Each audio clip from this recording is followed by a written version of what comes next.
le CNRS, pour lequel c'est un des plus gros chantiers de maîtrise d'ouvrage de ces dernières années, choisit un geste architectural.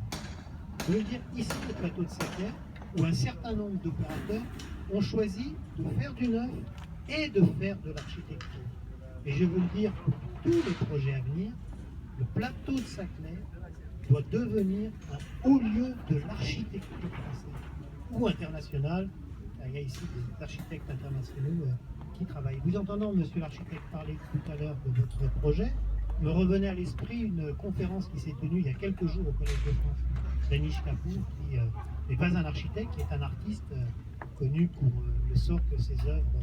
ont connu dans le château de Versailles. Et il disait finalement, donner le sens de sa création artistique en expliquant que sa création artistique, c'est la négation de l'objet,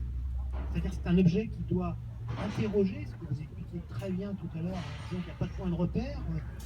pour renvoyer à sa propre intériorité, pour que l'esprit, l'âme, l'inconscience, finalement, se plonge dans l'intériorité de l'objet et pour un sens souverain à notion, c'est donc l'infiniment petit, c'est une intelligence architecturale que je tiens à souligner.